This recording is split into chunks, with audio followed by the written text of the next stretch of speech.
안녕하세요. 저는 아들 쌍둥이 키우느라 시간 가는 줄 모르고 바쁘게 살고 있는 30대 주부입니다. 두 녀석 다 워낙 활달해서 저희 친정엄마의 시어머니까지 번갈아가며 육아를 도와주고 계시는데도 요즘은 딴 생각할 틈도 없이 바빠요. 그러다 오랜만에 이 채널에 들어와 보니 제가 정말 힘들었던 시절에 이곳 사연을 들으며 마음을 달랬던 생각이 나네요. 지금이야 두 아이의 엄마로 눈코 뜰 새 없는 하루하루를 살고 있지만 사실 저에게는 첫 아이를 유산한 아픔이 있거든요. 아이를 잃어보신 분들이라면 누구나 공감하시겠지만 그게 몸만 축나는 게 아니라 정신이 정말 힘든 일이에요. 저 같은 경우에는 초기 유산도 아니고 아이가 거의 다 자란 상태에서 갑작스럽게 맞게 된 유산이라 더욱 정신적인 충격이 컸어요. 가족들 역시 많이 가슴 아파했고요. 무엇보다 충격적이었던 건 제 유산의 원인이 결혼을 통해 가족이 된 사람들의 탓이었다는 겁니다. 저와 남편은 대학교 동기로 20살 때 처음 만나서 거의 10년을 연애하다 결혼했어요. 삼형제 중 막내인 남편이 형들보다 더 늦게 결혼하긴 했지만 저와 연애를 시작한 지 얼마 안 되어서 서로 양가 부모님을 소개받았습니다. 이제 가 성인이 된 20살 풋내기들이었기 때문에 그때까지만 하더라도 양쪽 부모님들 모두 결혼이라는 먼 미래를 생각하기보단 제 아이들과 잘 지내주기를 바라는 마음으로 맛있는 것도 사주시고 서로 편하게 대해주셨어요. 남편은 삼형제 중 막내 아들이에요. 결혼을 한 건 삼형제 중 막내인 남편이 가장 마지막이었지만 저희 시부모님과 가장 먼저 만나고 가장 길게 인연을 지속한 것은 3명의 며느리 중 막내인 저였습니다. 그런 만큼 저와 시부모님 사이도 제법 돈독한 편이었고요. 시댁에서 가장 먼저 결혼을 한 건 둘째 형님이었어요. 제가 듣기로는 같은 직장의 사내 커플인 걸로 알고 있었습니다. 연애를 시작한 지 얼마 되지 않아 동서가 임신을 하는 바람에 부랴부랴 결혼을 하게 되었죠. 갑작스러운 둘째 아들의 속도 위반 소식에 시댁이 발칵 뒤집혔으나 미성년자도 아니고 성인 간에 생긴 일을 빠르게 수습하고 결혼해 사태가 일단락 되었습니다. 사실 요즘 다 큰 성인의 속도 위반 정도야 잠깐 입방에 오르내리고는 금세 잊히는 흔한 이벤트 아니겠어요. 첫인상이 어찌되었건 집안에 첫 손자를 안겨주기도 했으니 수더분한 시부모님 성격에 속도 위반한 며느리를 트집 잡으실 분들도 아니고 무던히 잘 지내시는 걸로 알고 있어요. 그 다음은 첫째 형님 차례였죠. 첫째 형님은 저희 남편하고 나이 차이가 띠동갑이세요. 둘째 형님하고는 7살 차이가 나고요.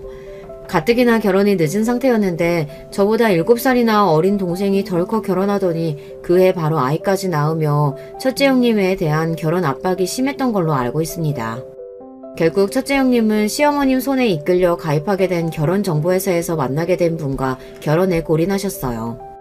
나중에 시어머니께 듣기로는 결혼정보회사에 가입한 이후로도 거의 10분 가까이 여성분을 만나보신 끝에 쉽지 않게 결혼하셨다고 하더라고요. 그러고 보니 삼형제 중 안정적인 연애 끝에 결혼을 하게 된 건 저희 부부뿐이었네요. 다른 손위의 두 동서들은 결혼을 위해 가족을 소개시키는 자리에서 시댁 식구들을 처음 만났다면 저 같은 경우에는 결혼 전에 이미 시댁 식구들과 모두 안면이 있었어요. 명절 때마다 꼬박꼬박 안부 인사를 전하고 종종 식사도 함께 했던 시부모님이야 당연하고 지금은 아주버님이 되신 남편의 두 형님들 또한 대학 다닐 때 이미 첫 인사를 마친 상태였어요. 그래서 저희가 나이가 차고 자연스레 결혼 이야기가 나왔을 때 양가 부모님 중 어느 한 분이 결혼을 반기에 드시는 분도 없었습니다. 저희 부부는 물론이거니와 양가 가족들 역시 때가 되면 저희 두 사람이 결혼하는 걸 당연하게 생각하고 계셨으니까요. 결혼 준비 잘 되어가고 있어요? 바쁘게 결혼 준비를 하는 와중에 그동안 따로 연락한 적이 한 번도 없었던 첫째 동서에게서 연락이 왔습니다. 네, 잘 준비하고 있어요. 제가 먼저 연락했어야 했는데 죄송해요. 뭐 앞으로는 먼저 챙기시면 되죠. 예의상 한 말에 당연하다는 데 대꾸하는 첫째 동서 말에 당황했습니다. 아주버님들은 몇 번 뵌 적 있었으나 동서들을 처음 본 건 결혼 이야기가 오가며 양가 가족들에게 인사를 드리러 갔을 때가 처음이었어요. 물론 남편과 연애를 오래 했으니 형님들 결혼식에야 모두 참석했지만 그때야 신부 대기실에 잠깐 들어가 인사만 하고 나온 게 전부였으니까요. 그래서 사실 동서들이 어떤 사람인지는 아직 잘 모르는 상태였습니다. 인사드리러 갔을 때야 사실 어른들 뵈러 간 거나 마찬가지이니 두 사람과 이야기 나눌 기회는 사실상 적었고요. 그런데 지금 말하는 걸 보니 걸려도 된통 걸렸다는 불길한 느낌을 지울 수가 없었습니다. 그건 그렇고 혹시 오늘 퇴근하고 시간 좀 되나? 우리 동서하고 같이 한번 봤으면 싶은데. 아, 그러실까요? 제가 오늘 일이 언제 끝날지 몰라서 퇴근하면 바로 전화 드릴게요.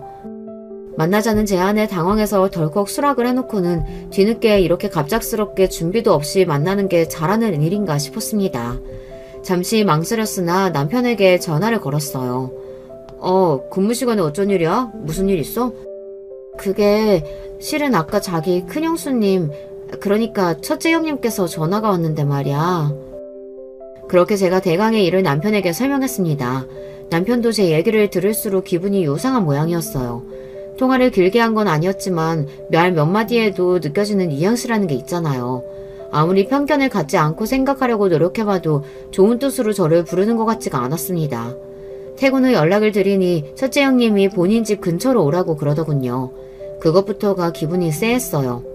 일단 알았다고 하고 약속 장소로 나갔습니다. 동서 둘은 저보다 조금 일찍 도착한 것 같았습니다. 두 사람 모두 제 곁에 같이 들어오는 남편을 보고 당황한 것 같았습니다.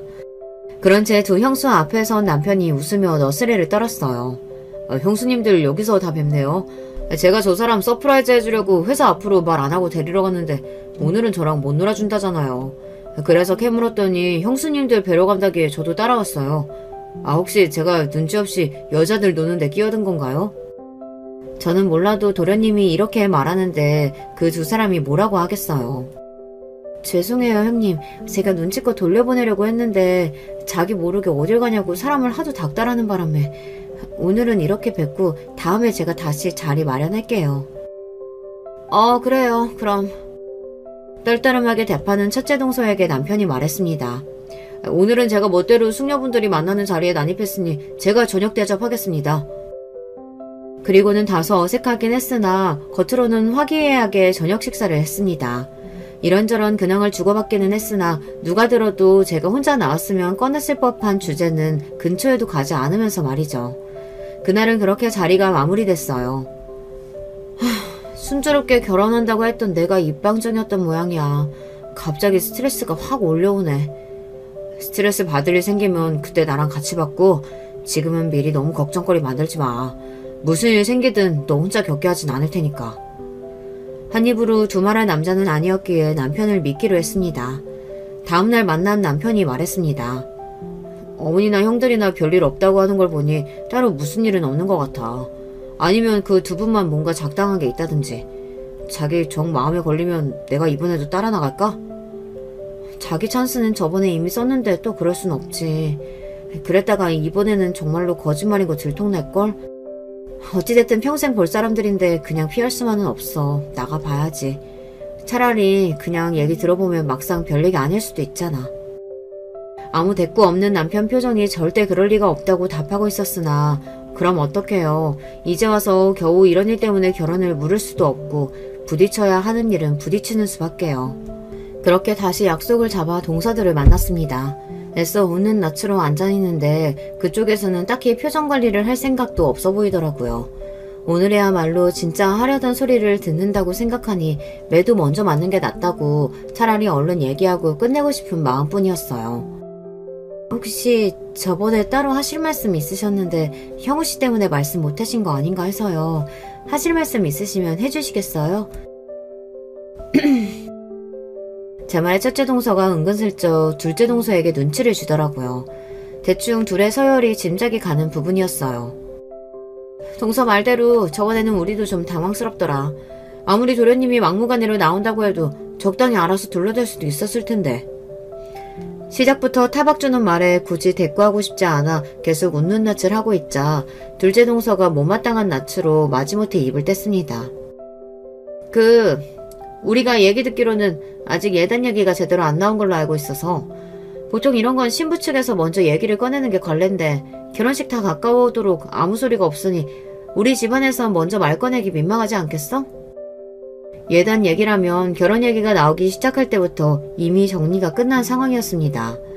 저희 친정에서나 시댁에서나 가급적이면 결혼식 외에는 일체 부대 비용이 들만한 것들은 웬만하면 다 생략하자고 합의가 된 상태였거든요. 결혼하겠다고 의사를 양가에 밝힐 때부터 저희가 가능하면 양가 부모님께 손 벌리지 않고 저희 힘으로 결혼을 준비해보겠다고 하자 그러면 집에서 크게 도와주시지 않는 대신 먼저 해주신 말씀이었어요. 저 혹시 아버님 어머님께 말씀을 듣지 못하셨나 해서 드리는 말씀인데 저희 처음 결혼한다고 말씀드렸을 때부터 양가 부모님 모두 예단이나 다른 결혼 선물은 따로 하지 않는 걸로 하시겠다고 말이 되어 있거든요. 거의 둘째 동서를 조종하다시피 팔짱을 끼고 뒤로 빠져있던 첫째 동서가 화르륵 흥분하더니 제 말을 끊었습니다. 동서, 그래도 그건 도리가 아니지. 우리가 듣기로는 동서 친정집이 그렇게 처지는 집안도 아니라면서. 없이 살아서 도저히 형편이 안 되는 것 같으면 몰라도 하려고 들면 충분히 할 수 있는데 안 한다는 건 우리 집안에도 할 짓 아니지 않아? 마치 자기가 시댁을 대표하는 사람이라도 된 듯한 말투였습니다.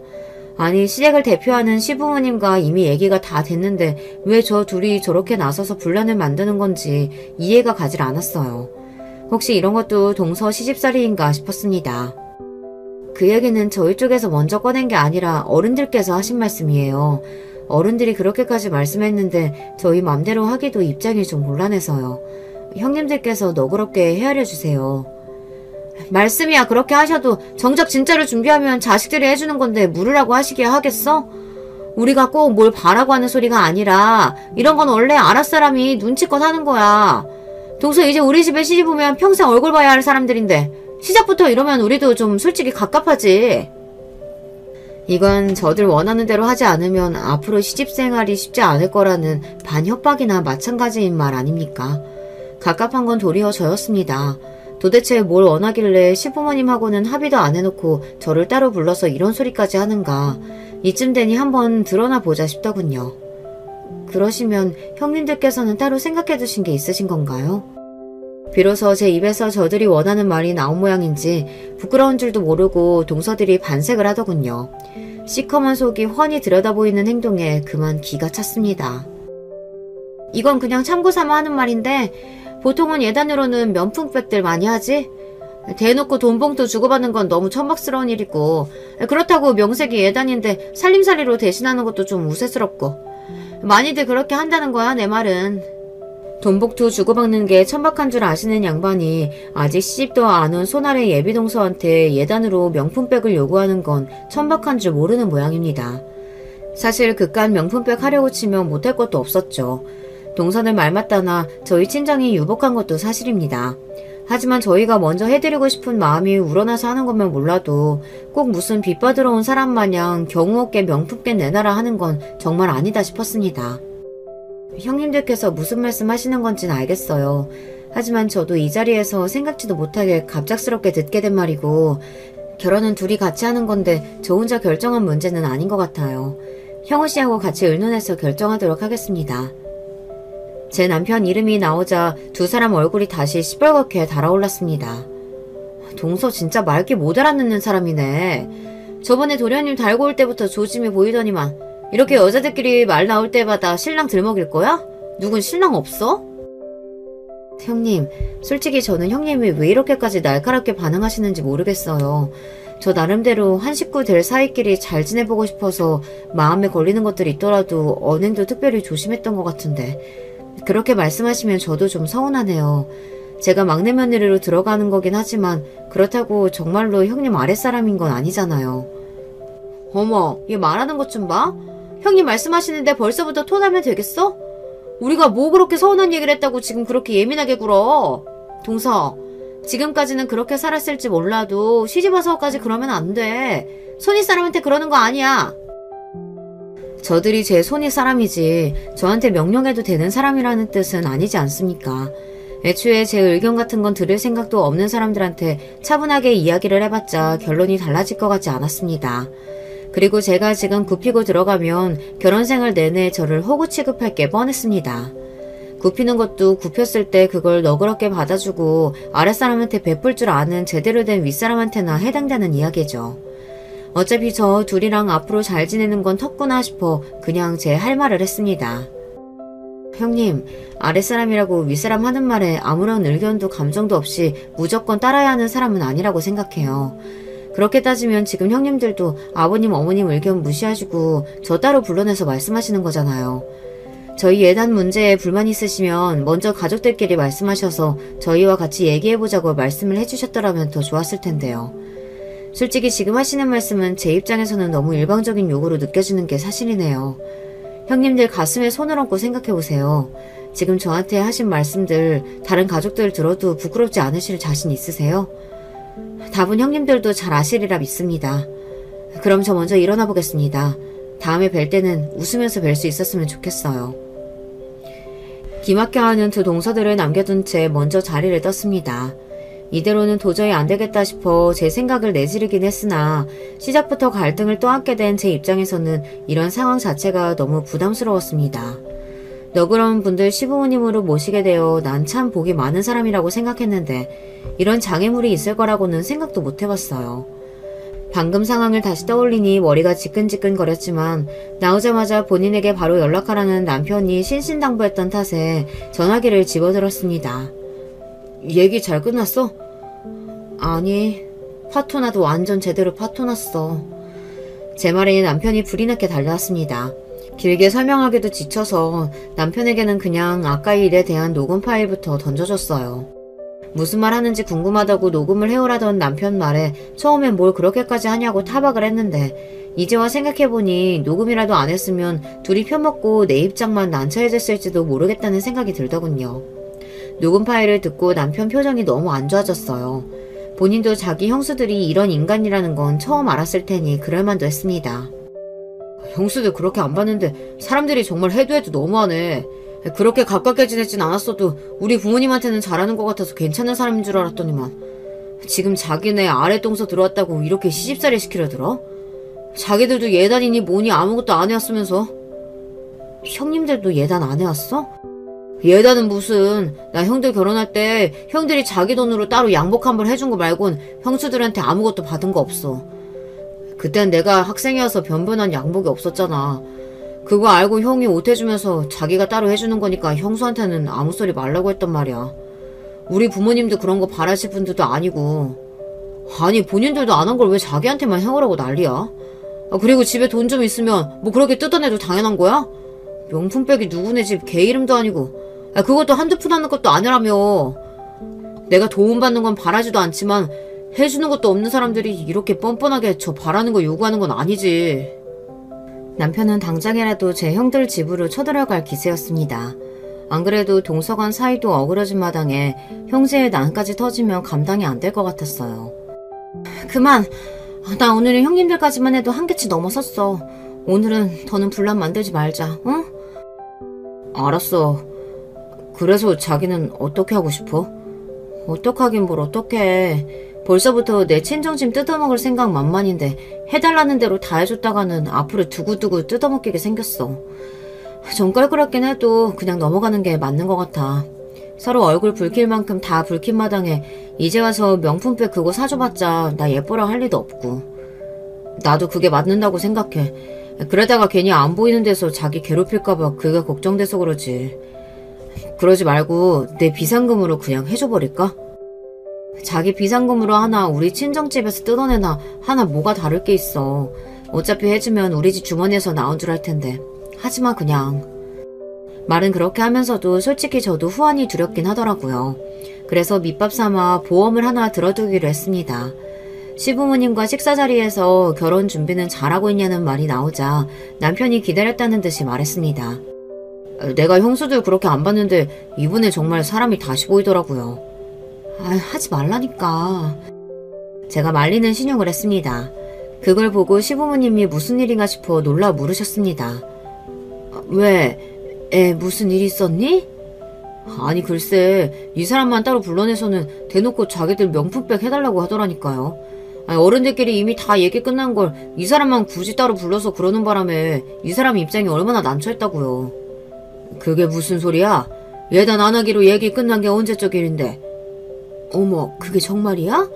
우리한텐 그런 기미는 일절 안 보이더니 얘만 따로 불러서 그런 소리를 했어? 이 사람이 괜한 소리라고 했어. 어머님 아버님 별일 아니에요. 잘 지나갔으니까 걱정하지 마세요. 그건 아니지. 집안 어른들 입장도 있는데 저들끼리 명품백 해달라고 했다니. 제 시어미 시아비 입장은 생각도 않고 우리가 이렇게나마 알았으니 다행이지. 안 그랬으면 산후내외께 우리 집안이 얼마나 우스워졌겠어. 우리 내외를 얼마나 우습게 봤으면 이렇게 생각 없는 짓을 벌여. 세 사람 잘 적응하도록 도와줘도 모자랄 판에 아직 시집도 안 온 사람한테 할 소리가 따로 있지. 이건 그냥 넘어갈 일이 아니다.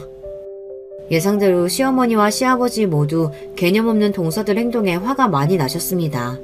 올바른 두 분 성정을 생각했을 때 당연한 반응이었어요. 본인들은 자식들 결혼시키며 어떻게든 부담을 줄여주시겠다고 자취세 장가 보내면서도 한 번도 예단 요구하신 적이 없으신 분들인데 정작 그렇게 드린 며느리들끼리 작당을 하고 두 분 얼굴에 먹칠을 했으니 화가 단단히 나실 법도 했죠. 그러나 그렇게까지 일이 커지는 것은 바라지 않았기에 저는 시부모님께 부탁드렸습니다. 아버님, 어머님, 이 문제로 일이 더 커지면 제가 형님들 뵙기가 너무 불편할 것 같아요. 사실 좋은 일 앞두고 이런 문제 생긴 것만으로도 앞으로 저를 색안경 끼고 보실까봐 지금도 좀 불안해요. 저를 봐서라도 이번 한 번은 그냥 조용히 넘어가 주세요. 저도 저희 친정 부모님께는 이 말씀 안 드렸어요. 이번엔 그냥 없던 일로 치고 혹시나 다음에 비슷한 일이 생기면 그때 말씀하셔도 늦지 않을 거예요. 아휴, 집안에 며느리가 셋씩이나 되니 이런 일도 다 생기는구나. 네가 마음고생이 많았겠다. 우리한테는 그런 김이 조금도 내비치질 않아서 이런 일을 벌일 거라고는 생각도 못했네. 몇 년을 봐도 사람 속이라는 게 참 알기가 힘들구나. 그래, 네 입장도 이해가 가. 시집 오자마자 시끄러운 일 생기면 아무래도 불편할 수밖에 없지. 대신에 이런 일 생기면 그때는 감추려 들지 말고 꼭 이야기해야 한다. 이건 네 문제이기도 하지만 우리 집안 전체의 일이기도 해. 너 혼자 떠안는 일 절대 아니니까 내 말 명심하고. 그래, 이 사람 말이 100번 맞다. 자식들이 잘못하면 바로 잡아주는 게 부모 역할인 거야. 지금이라도 당장 혼내주고 싶다만 네가 난처하게 둘 수는 없으니 이번만큼은 네 말대로 하마. 네, 감사해요. 저도 앞으로 행동에 더 신경 쓸게요. 이건 네가 조심할 일이 아니라도 그러네. 얘 형우야, 너도 유나한테 더 신경 쓰고 이럴 때 남편이 확실하게 아내 편이 되어줘야 하는 거야. 그럼요. 당연히 신경 써야죠. 이렇게 저희가 원하던 방향대로 이야기가 정리되었습니다. 좀 약은 것처럼 느껴지는 부분이 없지 않아 있었지만 그쪽은 쪽수가 둘이고 저는 하나인데 이 정도 밑밥은 깔아둬야 나중에라도 그 둘에게 구박을 당해 제 편을 들어줄 사람이 한 사람이라도 더 생기지 않겠어요. 그렇게 두 동서들과는 여전히 껄끄러운 채로 저희 두 사람의 결혼식이 무사히 끝났습니다. 이제 정말 빼도 박도 못하고 그 두 사람과도 결혼으로 묶인 가족이 되었습니다. 시작이 무척 삐걱거리기는 했습니다만 좋든 싫든 평생 얼굴 보고 살아야 하는 마당에 이왕이면 잘 지내보고 싶은 마음이 아직까지는 남아있었어요. 그래서 예물 안 해준 대신이라고 생각하고 신혼여행 선물은 특별히 더 신경 써서 준비했습니다. 명품백만큼은 아니지만 신혼여행지의 특상품과 명품 스카프까지 나름대로 그 두 사람 선물 때문에 지출이 컸어요. 처음부터 욕심을 숨기지 않은 사람들이었기에 그걸로 태도가 돌변할 거라는 기대는 하지 않았지만 본전치기라도 됐으면 싶었죠. 그냥 올해도 뭘 이렇게 많이 준비했어. 우리 선물 사느라 너희는 양껏 쓰지도 못했겠다. 정성껏 준비한 선물에 기뻐하시면서도 금세 저희를 걱정하시는 시어머니셨습니다. 저렇게 말씀해주시니 선물한 저희도 뿌듯했어요. 제가 애초에 많은 걸 바란 게 아니었습니다. 서로 따뜻한 말 한마디씩 주고받으면 듣는 사람도 받는 사람도 기쁘잖아요. 그런데 죽어도 좋은 소리 못 들으면 주고 싶은 마음이 싹 사라지고 말겠죠. 스카프네? 신혼여행이라 좋은 거 먹고 다니느라 부족하긴 했나 보네. 신혼여행이라 좋은 거 먹고 다니느라 부족하기는 했나 보다. 바로 이런 게 줬던 것도 뺏고 싶다는 거겠죠. 애초에 제 것도 아니었던 명품백을 못 받으니 제게 빼앗겼다는 생각이라도 드는 모양인지 명품 스카프 정도로 그 욕심을 채우기에는 역부족이었나 봅니다. 그래도 눈치가 있으면 시부모님 앞에서는 조심하는 척이라도 할 텐데 제가 미워 보이는 마음이 너무 커서인지 할 말 못할 말도 못 가리는 것 같았습니다. 차라리 그럴수록 제 입장은 유리해질 테죠. 그 자리에 앉아있는 모두가 제가 동서에게 부당한 대우를 받고 있음을 증명해줄 증인이 되어줄 테니까요. 제 처에 무례한 인사에 옆에 계시던 큰아주버님이 당황한 듯 흠칫하시더군요. 시부모님의 눈길 역시 곱지 않았습니다. 당신 지금 무슨 소리라는 거야? 형우랑 재수씨가 기껏 생각해서 좋은 선물까지 준비해줬는데 고맙다는 소리가 먼저 나와야지. 네, 고마워요 도련님. 굳이 저를 쏙 빼고 제 남편만 언급하는 꼴이 유치하기 짝이 없었습니다. 도대체 나이는 어디로 먹는 건가 싶었어요. 첫째 동서 옆에서 똑같이 빈정대는 표정을 짓고 앉아있는 둘째 동서만 빼고 다른 식구들이 다들 황당해서 첫째 동서를 쳐다보았습니다. 지능적으로 저를 괴롭혔다면 오히려 골치가 아팠을 텐데 행동이 단세포라는 점이 그나마 제게는 다행스러운 일이었습니다. 오늘 첫째 하는 꼴 보니 네가 그동안 마음고생이 많았겠다 싶긴 하더구나. 둘째하고는 어떻게 착짝꿍이 잘 맞아서 저러는 건 나도 처음 봤는데 제 시애비가 옆에 뻔히 앉아있는데도 저런 걸 보면 제가 아주 심보가 보통이 아니겠어. 너 저번에 내가 한 말 있지 않았지? 무슨 일 생기면 바로 나한테 말해야 한다는 거. 그럼요 어머니. 꼭 말씀드릴 테니까 너무 걱정하지 마세요. 설마 저번 같은 일이 또 있기야 하겠어요. 그렇게 단순하게 생각할 일 아니래도 나도 쟤들 따로 불러서 단속 단산히 해야 둬야겠다. 어린이 계신데 천지분간 못하게 저대로 둘 순 없지. 너도 그냥 모른 척 하고 있어. 동서들 하는 꼴을 보니 앞으로의 일이 순탄치 않겠다 싶어 걱정스러운 마음이 드는 것도 사실이었으나 시부모님이 이렇게 확실한 제 편인데 저희 둘이 뭘 어쩌겠나 싶기도 했습니다. 어찌되었든 시댁에서 발언권이 제일 센 사람은 시어머니셨으니까요. 저들 나름대로는 빈정이 상했는지 그 이후로 제게 따로 연락을 하지 않는 것도 차라리 다행스러웠습니다. 잘 지낼 자신이 없으면 최대한 연락할 일을 만들지 않는 것도 방법이죠. 그렇게 다소 대면대면하지만 생각했던 것만큼 큰 갈등은 없이 지낼 수 있겠다 싶은 생각은 오래 가지 못했습니다. 바로 제 임신 소식이 시댁에 전해지면서부터였어요. 저희 부부가 그렇게 빨리 아이를 가질 계획은 아니었는데 뜻밖에도 결혼 2달 만에 예상보다 훨씬 이르게 첫 아이가 찾아와 주었습니다. 조금 당황스럽긴 했지만 저희 부부 2사람 모두에게 너무나도 기쁜 소식이었어요. 제 임신 소식을 들으시고는 저희 친정 부모님은 물론 시부모님께서도 뛸 듯이 기뻐하셨어요. 특히 시댁은 아이가 귀한 편이었습니다. 둘째 동서가 속도 위반으로 결혼해 시조카가 1명 있기는 했지만 그 뒤로 결혼 10년이 다 돼가도록 둘째를 갖는데 실패한 걸로 알고 있습니다. 더 큰 문제는 첫째 동서였어요. 첫째 아주버님과 첫째 동서의 결혼이 늦은 편이었다는 건 앞에서도 얘기했었죠. 그 때문에 첫째 동서는 결혼과 동시에 임신을 시도했으나 자연 임신이 되지 않아 시험관 시술을 받고 있었습니다. 시어머니께 듣기로는 7번의 시험관 시술을 받았다는데 7번 다 실패했다고 해요. 그나마 아주버님과 첫째 동서가 연애 결혼이면 아이에 대한 압박감이 좀 덜했을지도 모르겠는데 애초에 그 두 분은 결혼정보회사를 통해 만난 사이잖아요. 처음부터 서로에게 기대하는 바가 확실한 상태에서 한 결혼인데 아이가 쉽게 생기지 않으니 첫째 동서의 부담감이 상당했을 거예요. 문제는 본인에게 아이가 생기지 않는 스트레스를 가뜩이나 미운 털 박힌 임신한 손 아래 동서에게 풀기 시작했다는 겁니다. 아가, 아직 입덧은 안 하니? 내가 형우 가졌을 때 입덧이 너무 유난스러웠거든. 그런 건 보통 시어머니 많이 따라간다 해서 내가 아주 걱정이야. 그냥 안 하듯이 지나가면 좋을 텐데. 뭐 먹고 싶은 건 없고? 아, 네, 괜찮아요, 어머니. 세상 꿀 떨어지는 눈빛으로 저를 챙기는 시어머니와 저를 번갈아 보는 첫째 동서 눈에서 불이 튀는 것 같았습니다. 저는 그렇게 용을 써도 들어설 생각을 안 하는 아이를 쉽게도 가진 제가 미울 법도 하겠죠. 하지만 그게 제 잘못은 아니잖아요. 그렇게 생각하면서도 첫째 동서 눈치를 보느라 조마조마해서 시댁만 가면 좌불안석이었습니다. 제가 하도 첫째 동서 눈치를 보니 남편도 불만이 많았어요. 본인 아이 안 생겨서 스트레스 받는다는 건 알겠는데 그렇다고 당신한테 그럴 건 또 뭐야. 가뜩이나 초기 임산부라 스트레스 받으면 안 되는데 왜 저렇게 심부를 못되먹게 쓰는 건지 모르겠네. 솔직히 불편해 죽겠는데 본인도 오죽하면 저럴까 싶어서 뭐라고 하지도 못하겠어. 벌써 40이 다 되셨는데 얼마나 조마조마하겠어. 저러다 끝까지 아이 안 생기면 어쩌나 싶어서 나도 요새 불안해. 저쪽에서는 당신 생각 코딱지만큼도 안 왔는데 속도 좋다. 어머니도 사정 모르시는 것도 아니고 어지간하면 당분간 본가에는 가지 말자. 눈에 안 보이면 저도 좀 덜 긁으려 들겠지. 남편 말에 그래야겠다고 생각했습니다. 저를 위해서나 첫째 동서를 위해서나 서로 최대한 마주치지 않는 게 정신건강에 좋을 것 같았습니다. 그러고 한 달쯤 지났을까 둘째 동서한테서 연락이 왔습니다. 동서, 아무리 임신했다지만 요새 시댁일에 너무 서글한 거 아니야?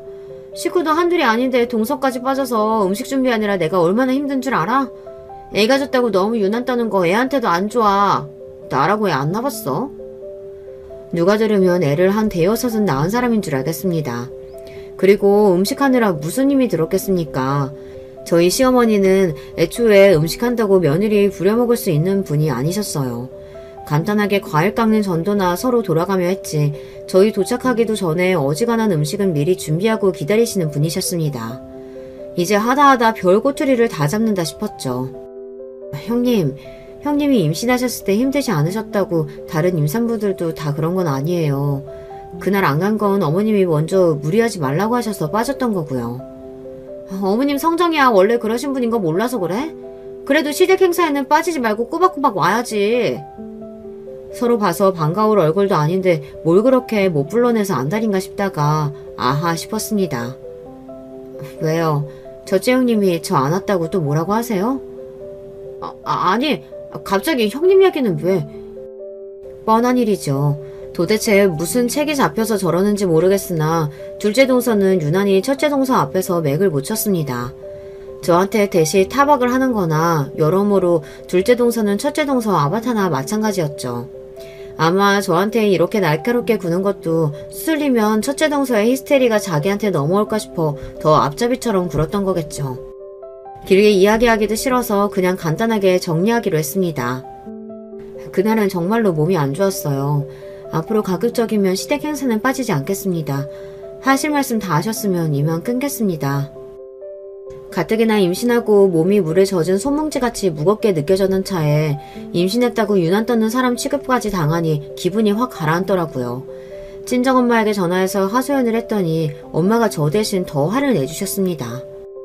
아니 자기도 애 낳아봤다는 사람이 어쩜 그렇게 말을 매몰차게 해? 모르는 사람이라도 임산부인 거 알면 그렇게는 안 하겠다. 동서 둘이라고 있는 게 둘 다 저 모양이니 정말 어쩌면 좋아. 너 행여나 저것들 하라는 대로 다 따라가면 안 된다. 저런 부류는 하나 해주면 하나 더 뽑아먹겠다고 안달난 것들이야. 안 그래 엄마. 엄마 딸이 그런 맹추도 아니고. 제 편을 들어주는 친정엄마 목소리를 들으니 기분이 좀 풀어지는 것 같았어요. 그러면서도 괜히 책 잡힐 일 만들 필요는 없으니 빈도수만 좀 잘 조절해서 컨디션 봐가며 다시 시댁 행사에 참여해야겠다고 생각했습니다. 그런데 요상한 일은 거기서 끝나지 않았습니다. 임신 5개월 차에 넘어갈 무렵 새벽에 뜬금없이 전화가 왔어요. 첫째 동서였습니다.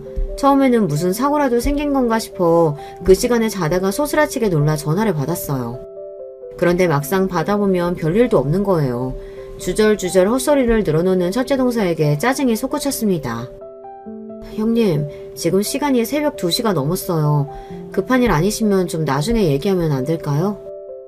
내가 그동안 동서한테 자주 연락한 것도 아닌데 이거 하나도 못 받아줘? 그러더니 또 한참 헛소리를 하는 첫째 형님이었습니다. 결국 그날은 잠을 설쳐서 가뜩이나 임신으로 무거워진 몸이 더 무겁게 느껴졌습니다. 그러고도 이틀 걸러 하루마다 첫째 동서의 새벽 연락이 이어졌어요. 어쩔 때는 전화를 받으려고 치면 전화가 툭 끊어졌습니다. 그런 일을 몇 번 당하고 나니 저도 저지만 남편의 화가 폭발해버렸어요. 이거 진짜 정신 나간 여자 아니야. 멀쩡한 사람한테 이래도 사람 환장할 판에 잘 쉬어야 할 임산부한테 이게 뭐하는 짓거리야. 일부러 잘못되라고 고사라도 지내는 거야 뭐야. 당장이라도 첫째 동서 집을 때려 부수러 갈 기세인 남편을 간신히 뜯어말렸습니다. 남편을 말리긴 했으나 솔직히 저도 좀 소름이 끼쳤어요. 이건 꼭 우리 애 잘못되길 바라고 하는 짓 같잖아요. 적나라하게 느껴지는 첫째 동서의 악의에 그날 저녁부터는 잘 때 아예 핸드폰을 꺼버렸습니다. 그 외에도 자잘한 사건들이 많았어요. 후에 벌어질 일을 생각하면 빙산의 일각에 불과했죠. 참으로 다사다난한 첫 아이 임신 기간이었습니다. 그 와중에도 시간은 흘러 정말 이제 출산이 목전에 다가왔습니다. 그날의 기억이 아직도 생생해요. 제 인생 최악의 날이었으니까요. 그날은 시주부모님의 제사가 있는 날이었습니다. 시어머니께서는 당연히 만삭인 저보고 오지 말라고 신신당부를 하셨어요. 또 동서들이 난리를 치겠구나 생각하면서도 이제 정말 출산일이 임박했으니 그 둘 신경 쓸 때가 아니었죠. 그렇게 집에 있는데 갑자기 둘째 동서한테 전화가 왔습니다. 동서 뭐해? 지금 형님이 동서 언제 오냐고 자꾸 난리도 아니셔. 형님, 저 만삭이에요. 예정일 얼마 남지도 않았는데 정말 왜 이러세요? 어머님께서 오지 말라고 하시는데 또 왜요? 어머님 친구분 사고 나셨다 그래서 급하게 나가셨어. 가뜩이나 손도 부족한데 동서라도 와서 도와야지. 정말이지 짜증이 솟구쳤습니다. 그게 지금 며칠 있으면 애 낳아야 할 사람한테 할 소리입니까? 그때 그 난리를 치든 말든 전화를 끊어버렸어야 했는데 둘째 동서 말에 정신이 번쩍 들었습니다. 동서 안 오면 형님이 당장이라도 동선에 쳐들어갈 기세야. 동서도 그건 싫을 거 아니야. 와서 하는 신용이나 좀 하다가 가. 최근 첫째 동서의 행동이 상식적인 편은 아니었죠. 정말 저희 집으로 달려오고도 남을 사람이었기에 무거운 몸을 억지로 일으켜 결국 시댁으로 향했습니다. 제가 도착하자마자 기다렸다는 듯이 둘째 동서가 뒤집개를 제 손에 쥐어주더군요. 왜 이렇게 늦어? 시간 없어. 얼른 전부터 붙여. 뒤에서 눈을 세모로 뜨고 첫째 동서가 저를 노려보더군요. 뒤집개고 뭐고 집어 던져버리고 싶었으나 더 험한 꼴 당하느니 그냥 붙이자 싶었습니다. 그렇게 서서 육전을 한 20장쯤 붙이고 나니 가뜩이나 임신으로 부은 종아리가 터질 것 같았습니다. 허리도 너무 아팠고요. 무엇보다 음식 냄새가 너무 역하게 느껴졌어요. 그 자리에 더 서 있다간 토할 것 같아서 냅다 방으로 들어가 드러누워 버렸습니다. 그러자 기다렸다는 듯이 첫째 동서가 득달같이 쫓아 들어왔어요. 이게 지금 뭐하는 짓이야? 애 가진 유세는 저 혼자 다 떨지. 당장 나가서 마저 붙이지 못해? 형님, 진짜 해도 해도 너무하시네요. 저 지금 만삭이에요. 이러다 우리 애 잘못되면 책임지실 거예요? 이게 이젠 협박까지 해? 야, 너 진짜 꼴값 떨지 마. 너 하는 짓 보면 내가 아주 속이 뒤집어져. 그래, 나라고 애 안 낳았어. 그 정도로 해 어떻게 안 되니까 얼른 형님 말씀 들어. 진짜 왜들 이래요? 첫째 동서가 아예 팔을 걷어붙이고 저를 억지로 일으켜 세웠습니다. 그만 좀 하세요. 진짜 미쳤어요?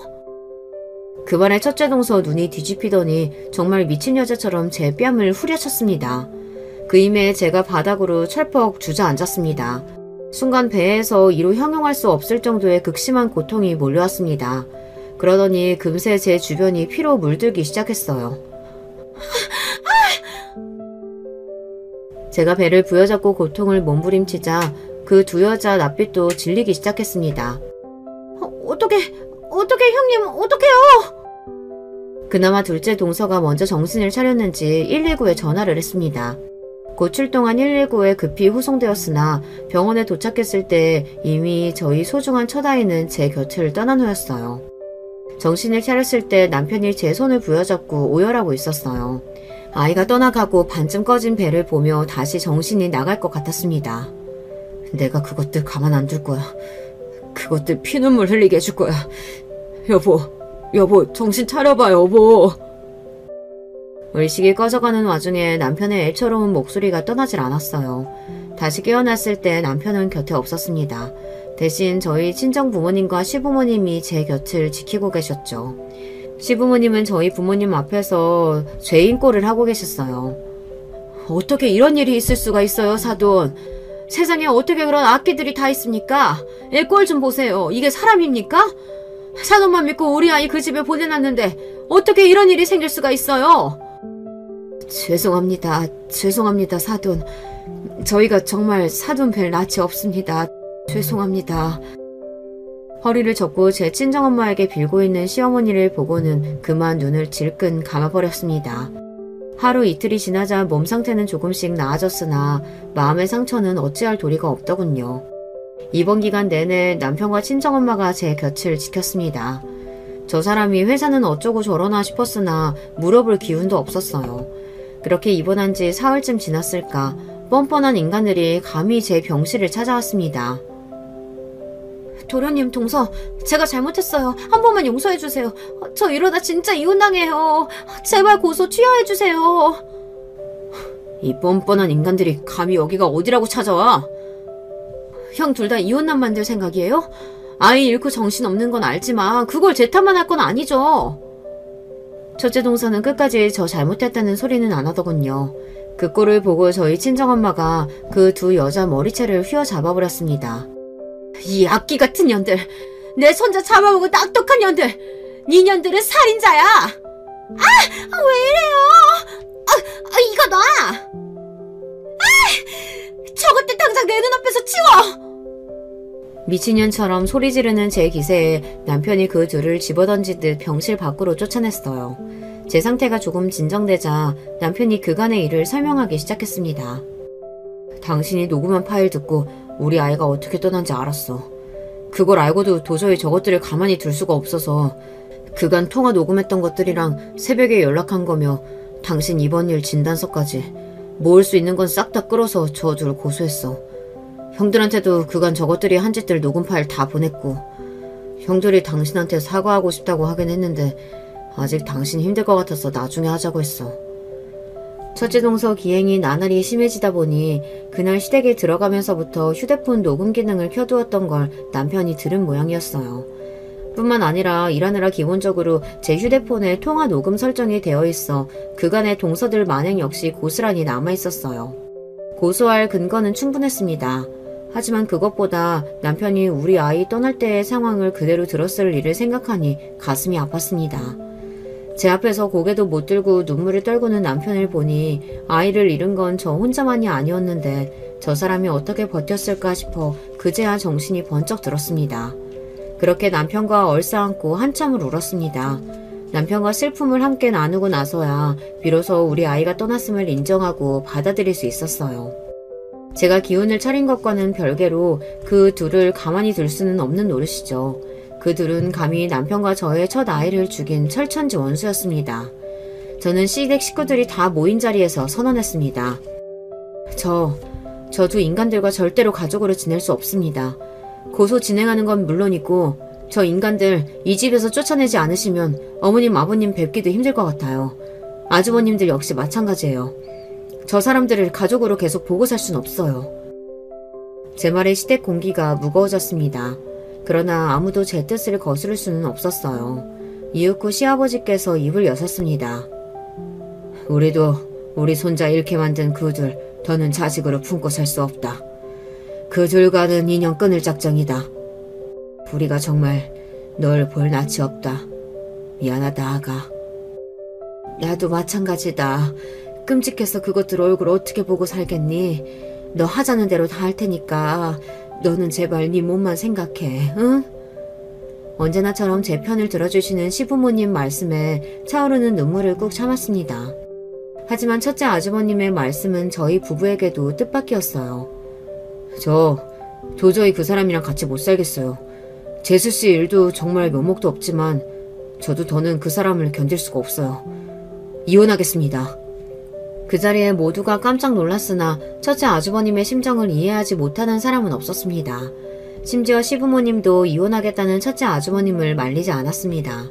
제 형 말을 듣고 머뭇거리던 둘째 아주버님이 말씀하셨어요. 사실 저도 지금 별거 중이에요. 이런 일까지 있었는데 솔직히 그 사람 보는 거 겁나네요. 저도 근데 애가 없으면 모를까 애까지 있는데 섣불리 이혼하겠다고 말씀까지는 못 드리겠어요. 하지만 절대로 그 사람 재수씨 앞에 나타나는 일 없게 하겠습니다. 이 집에도 발도 못 들이게 할 거예요. 그것만큼은 정말로 약속드릴게요. 본의 아니게 형님 두 분 모두 결혼 생활이 파탄난 꼴이 되었습니다. 그게 100% 저 때문만은 아니었겠으나 마음이 무거운 건 어쩔 수 없었습니다. 너 행여나 쓸데없는 생각은 마라. 저 애들 그렇게 된 게 어떻게 네 탓이겠니? 나도 내 아들들 그런 무서운 여자들이랑 같이 사는 거 보고 싶지 않아. 그것들은 그것들 저주는 업보 치르는 거니까 네가 신경 쓸 거 하나도 없어. 본인 속도 말이 아니실 텐데 혹여 제가 죄책감을 느낄까 싶어 단호하게 말씀하시는 시어머니가 큰 힘이 되었습니다. 저 역시 그 둘에게는 일말의 죄책감도 없었습니다. 제가 그것들에게 죄책감을 느낄 일이 뭐가 있겠습니까? 다만 아주머님들이 안타까운 것이죠. 폭행죄와 상해죄가 모두 적용되어 그들은 민사소송은 물론 형사처벌까지 받았습니다. 중간에 둘째 동서가 저희 집 앞에 뛰어와 제발 살려달라며 빌었으나 이내 둘째 아주버님께 질질 끌려가는 소동이 있었습니다. 본인 죗값 치르는 일인데 고소 취하야 고려도 하지 않았죠. 첫째 동서와는 공식적으로 남남이 되었습니다. 첫째 동서가 이혼 못한다며 길길이 날뛰는 바람에 첫째 아주버님은 결국 이혼 소송까지 하게 되었어요. 결과는 첫째 아주버님의 완벽한 승소였죠. 불임 피약이 하도 많아 재산 분할도 전적으로 첫째 아주버님께 유리했습니다. 그간 아주버님도 벼르고 벼르셨던 모양이에요. 첫 아이를 잃은 지 딱 1년 만에 저희 부부에게는 쌍둥이가 찾아왔습니다. 그럴 리는 없겠지만 먼저 떠난 아이가 동생 손을 잡고 다시 찾아와 준 건 아닌가 싶어 마음이 짠해졌습니다. 얼마 전 세돌을 넘긴 아이들은 둘 다 어찌나 강골인지 온 식구들이 다 붙어도 감당이 쉽지가 않아요. 덕분에 저희 부부와 양가 부모님 모두 정신없이 살아온 탓에 첫 아이를 유산한 아픔도 아물 수 있었어요. 아이들 덕에 웃음이 떠나지 않는 가정 안에서 힘에 부치긴 하지만 그 어느 때보다 행복한 나날을 보내고 있는 저희 부부입니다. 유산의 아픔을 딛고 다시 행복을 찾게 된 제 이야기는 여기까지예요. 죽을 만큼 힘든 날도 견디다 보면 이렇게 웃을 날이 오는가 봐요. 혹시 지금 힘든 일을 겪고 계신 분들이 있다면 제 사연이 조금이나마 위로가 되었으면 합니다. 이야기 들어주셔서 감사합니다. 안녕하세요. 저는 서울에 살고 있는 30대 여자입니다. 결혼해서 전업으로 있기보다는 직장을 다니고 싶어 쭉 일을 하고 있어요. 남편도 같은 직장을 다니는지라 뜻도 잘 맞고 편히 잘 살고 있지만 시댁 때문에 최근에 무척 힘들었답니다. 보통 이렇게 말하면 대부분 유추하시는 게 시집살이가 심해서 그런 줄 아시더라고요. 그런 건 아니고 완전히 다른 입장에서 힘든 부분이 생겼어요. 그 고민의 주인공은 다름 아닌 제 시누이예요. 저보다 4살 위인 형님인데 사실 우리 둘끼리의 사이도 전혀 문제가 없고 아주 무던하거든요. 딱 한 가지, 결혼을 못하고 있다는 게 아주 큰 문제가 되었어요. 별스러운 얘기는 아니지만 그래도 나이가 40이 넘어가니 아기 갖는 게 쉽지 않잖아요. 형님은 아기를 워낙 갖고 싶어 했고 당연히 결혼도 하고 싶어 했어요. 하지만 이전에 10년 정도 연애했던 남자가 아주 몰상식하게 형님을 외면해버린 거예요. 그때 형님이 얼마나 울면서 서러워하던지 그 모습에 괜히 저까지 분노하게 되었답니다. 진수씨가 나보고 이제 아이는 못 낳지 않겠냐면서 헤어지자고 하더라고. 자기는 자기를 닮은 아이를 갖고 싶대. 그런데 나보고 곧 폐경 아니냐며. 그럼 곤란하다는 거야. 어떻게 이럴 수가 있어. 우리가 10년을 만났어. 나는 그 사람이랑 결혼하려고 이렇게 기다렸는데 왜 나한테 이래 정말. 왜냐면 말 맞다나 저 진수라는 인간이 정말 나쁜 인간인 게요. 그놈의 본인 꿈을 쫓는답시고 돈도 없이 맨날 형님한테 용돈 타가고 자취방에서 밥 얻어먹고 우리 어머니가 선자리 봐오는 것도 시비를 걸곤 했었대요. 어느 쯤에서부턴가 저도 얼굴을 본 적이 있는데 그렇게 사회인 양 드나들고 우리 시부모님도 만만하게 보더니 나중에 보기 좋게 그냥 뻥 차버린 거예요.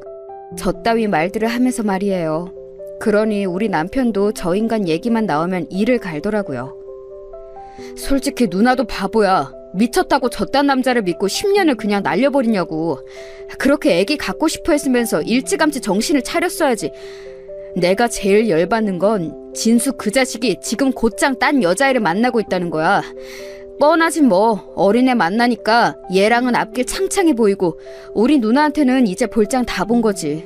진짜 길에서 만나면 가만 안 둘 거야. 이렇게 남편조차 으름장을 놓으면서 부들부들 거리는 걸 보면 남녀 연애가 별거 아닌 것 같지만 별거 맞는 것 같아요. 10년 넘게 당연히 결혼할 것처럼 시간을 끌어대던 남녀였는데 헤어져 버렸으니 양쪽 집에서 느끼는 타격감도 컸을 거예요. 당시의 씁쓸한 분위기를 어쩔 수 없이 체감하며 시간을 보냈는데 사람 일은 참 알 수가 없는 것 같아요.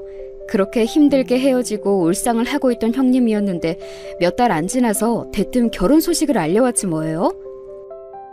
형님, 누구랑 결혼하시는 거예요? 설마 그 진수? 아니, 그 인간이랑은 2번 다시 안 본다고 하셨잖아요. 제 말에 형님은 흠칫 놀라시더니 이내 웃으면서 난감한 듯 말씀을 하시더라고요. 아, 참 올케, 그 인간은 됐어. 걔 말고 나 대학 때 잠깐 만났던 사람이 있거든. 군대 가면서 헤어지고 못 봤는데 진짜 인연은 희한한 것 같아. 얼마 전에 교수님 전시회 갔다가 만났지 뭐야. 어쩌면 만날 수밖에 없는 당연한 자리이긴 했지만 어찌어찌 둘 다 아직 혼자더라고. 감정도 나쁘지 않고 그러다 보니 이렇게 소식을 전하게 되었어. 나도 참 많이 민망하네. 올케가 이해해줘. 좋은 소식이니까. 이처럼 형님 말 맞다나 어쩌면 아주 생뚱맞게 느껴지는 새로운 남자와의 결혼 소식을 듣게 되었답니다. 알고 보니 어머니 아버님도 어렴풋이 기억하고 계시는 사람이었고 남편도 잘 알고 있더라고요. 게다가 전 자세히 몰랐지만 어릴 적에 같은 연립단지에 살았었다는 얘기도 있었고 하여간 인연이 되려면 이렇게도 되는구나 싶었어요. 어떻게 40 앞두고 둘 다 혼자에 느지막이 우연히 만나서 불타오를 수 있냐고요. 그리하여 아주 빠른 속도로 둘은 결혼하게 되었답니다. 저는 늦게나마 찾아온 형님의 결혼 소식이 참 희한하게 느껴졌고 아기 소식을 기대하긴 다소 어렵겠지만 진심으로 행복하길 바랬어요. 형님은 저한테 정말 친언니 마냥 다정하게 잘해주는 분이었거든요. 남편과 제가 다툴 때에는 제 편도 잘 들어주시고 어머니와 저희 관계가 나빠지지 않게 늘 중간 역할을 잘해주시는 분이었어요. 그러면서도 결혼 부분에선 제가 늘 선배라면서 부럽다는 말을 달고 사시는 분이었으니까요. 헌데 제가 한 가지 조금 불안한 게 있었는데 이게 사실 결혼 생활 하는 사람들은 약간의 촉 같은 게 있잖아요. 형님의 시어머니의 인상이 어지간히 찐하고 세 보이는 게 아니었거든요. 사실 아들은 엄마 얼굴 닮는다고 그 집 아들인 형님의 남편, 그러니까 저희 시댁 아주버님은 부리부리하게 잘생긴 인상이긴 했어요. 키도 훤칠하게 크고 옷도 세련되게 입고 왜 저 외모에 그 나이가 되도록 결혼을 못했나 싶을 정도로요. 그러면서 상견례 때나 결혼식 때나 정말 눈에서 꿀이 뚝뚝 떨어질 정도로 우리 형님을 사랑스럽게 보더라고요. 하지만 형님네 시어머니는 아주 고집도 세 보이고 말도 되게 딱딱하게 하시는 거예요. 한창 신혼 초에 형님이 해주셨던 얘기를 들었을 때도 꽤 충격이었답니다. 저번에 어머니가 갑자기 백화점 가자고 부르시더라고. 나는 멀리 친구들이랑 나와 있었어서 못 간다고 했는데 어머니는 그게 되게 기분이 나쁘셨나 봐. 친구들이랑 있다는 말을 했음에도 불구하고 한 30분 단위로 계속 전화를 걸어대시는 거 있지? 왜 그렇게 밖에 오래 있냐고, 언제 집에 갈 거냐고 자꾸 따지듯 말씀을 하시는 거야. 친구들 보기에도 너무 창피했어. 저는 시어머니가 왜 며느리한테 그렇게 집착해서 백화점을 같이 다니고 싶어 하는 건지도 잘 모르겠고 심지어 다른 지인들과 있다는데 계속 전화를 걸어댄 게 이해가 안 갔어요. 형님네 시댁이 좀 유복하긴 하다지만 은근히 돈 갖고 유세를 많이 부리신다더라고요. 반면에 우리 시댁은 그냥 평범한 집이긴 해요. 그래서인지 저희 어머니는 저한테 전혀 돈이나 뭐 다른 걸로 피곤하게 하시는 게 없지만 물질 여부가 시집살이랑 꼭 비례한 것 같진 않더라고요. 저희 어머니는 사람 자체가 원래 순딘순딘 하시고 남일에 크게 관여 안 하시는 분이에요. 단지 아버님이 좀 가부장적이고 짜증이 많으셔서 형님이 결혼할 때에도 반대를 많이 하셨거든요. 아마 저런 내용을 들으신다면 당장 결혼 때려치라고 하실 게 뻔하니 형님도 저한테만 상담을 하셨나 봐요. 초반에는 그냥 그런 일도 있겠거니 했고 저도 제 삶이 바쁘니까 잊고 있었는데요. 어느 날 형님이 갑작스레 데이트 신청을 하시는 거예요. 저도 어찌 결혼 생활 하시는지 궁금했고 시어머니와 거리는 좀 두고 사는지 알고 싶었답니다. 그런데 그쪽에 초점을 맞추고 만났던 이날의 만남은 돌아오는 내내 저를 굉장히 찝찝하게 했어요. 형님이 이날 저에게 했던 얘기는 아무리 봐도 외도가 분명했거든요. 외도라고 생각되는 그 대상은 다름 아닌 형님의 남편 시아주버님이었답니다. 나 이런 얘기 올케한테 하기 정말 너무 부끄럽고 수치스러워. 그런데 엄마 아빠한테 말할 수도 없고 친구들한테 상담하긴 내 얼굴에 침 뱉기고 올케는 왠지 좀 믿을 수 있을 것 같아서 털어놓는 거야. 내가 얼마 전에 남편 핸드폰을 봤는데 위치가 좀 이상하더라고. 너무 이상해서 사진으로 찍어놨어. 이것 좀 같이 봐줄래? 형님이 저에게 내민 핸드폰 속 화면을 들여다보니 뭔가 일부러 의심해서 확인할 수 있는 그런 사이트도 아니었어요. 평범한 포털 사이트인데 그 안에서 이동한 위치가 기록으로 남아있어 누가 봐도 눈길이 가더라고요. 이것 좀 봐봐, 올케. 나한테 이런 장소로 간다고 한 적도 없거든. 그냥 집 근처에서 친구들이랑 술 마시고 들어온다고 했던 날이라 기억이 나.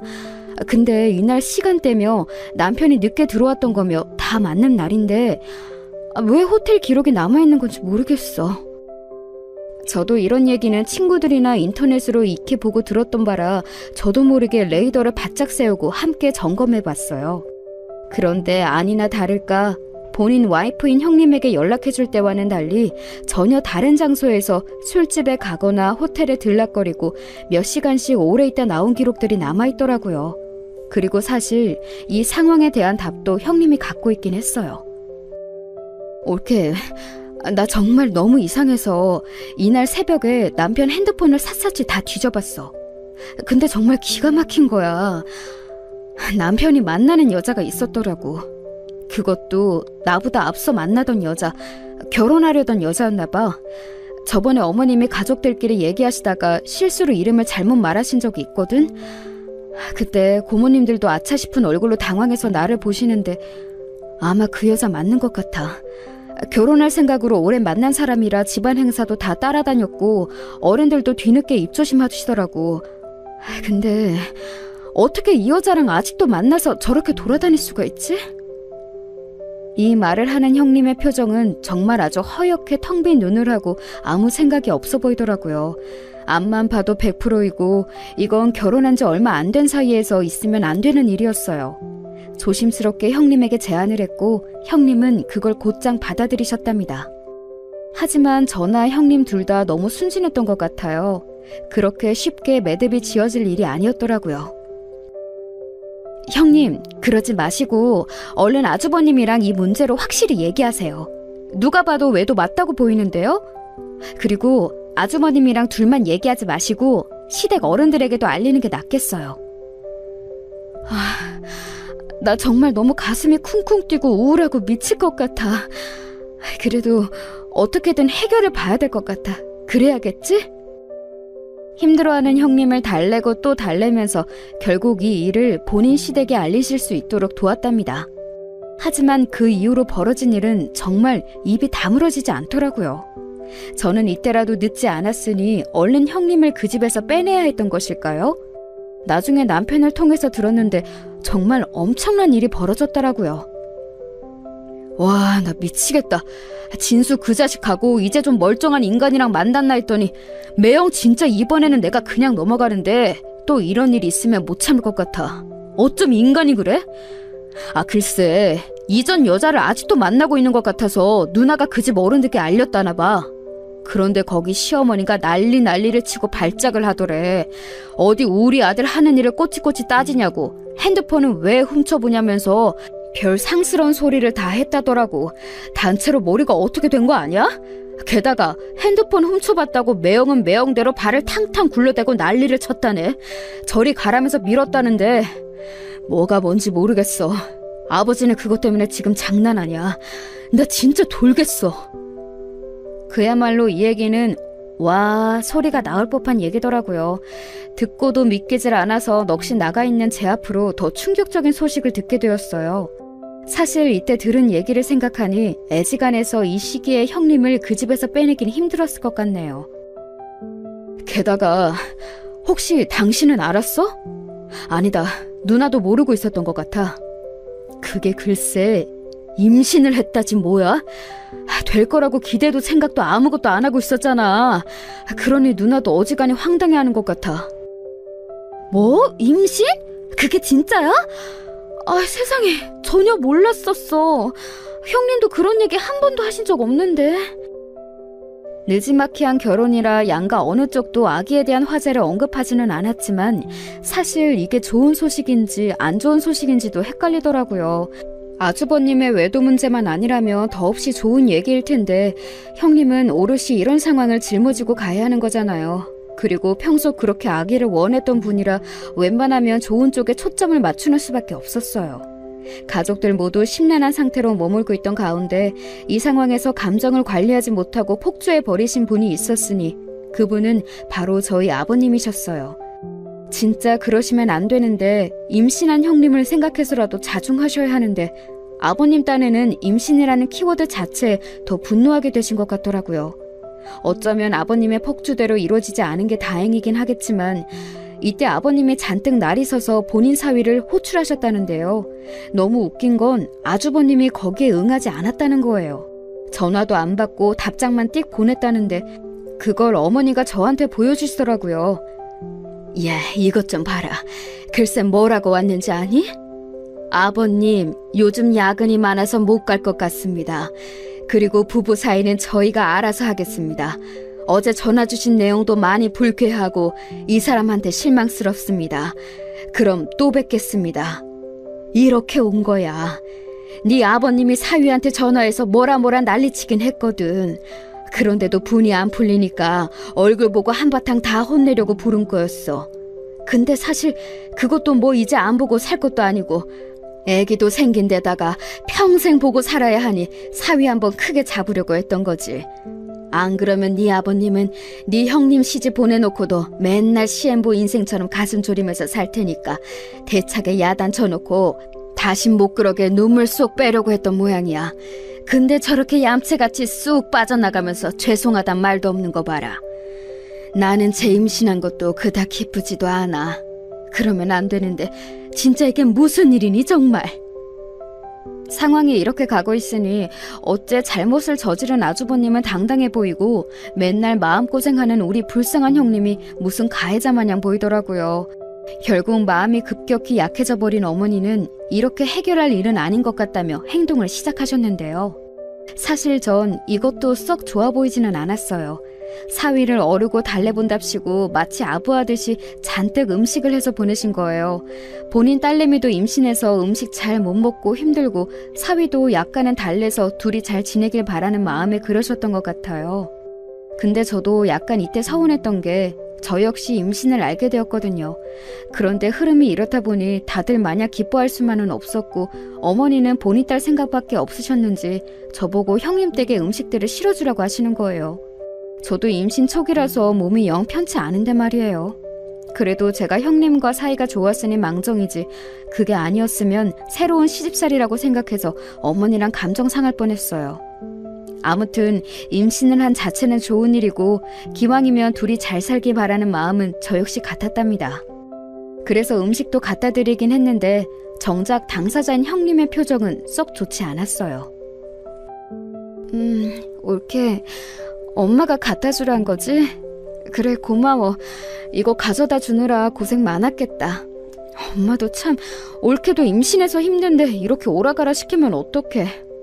내가 참 면목이 없어 자기한테. 마음 같아서는 집에 와서 밥 한 끼 같이 먹고 싶은데 입덧이 유별나게 심해서 몸이 너무 안 좋아. 다음에 또 약속을 잡자. 정말 미안해. 이렇게 제 입장을 배려해주는 착한 형님을 보니 어머니에 대한 사소한 서운함도 금방 가라앉았어요. 한편으로는 집안 쪽 너머로 뭔가 다 다운되어 있고 어두운 분위기가 흐르기에 그거 하나는 참 걱정스럽더라고요. 와중에 어머니는 또 분위기를 어떻게 올려보시겠다고 음식 잔뜩 얻어먹고 답장도 없는 사위한테 연락을 하셨더라고요. 이쯤 되니 저도 너무 답답하고 슬슬 화가 나기 시작했어요. 그래서 애꿎은 남편에게 화풀이를 했네요.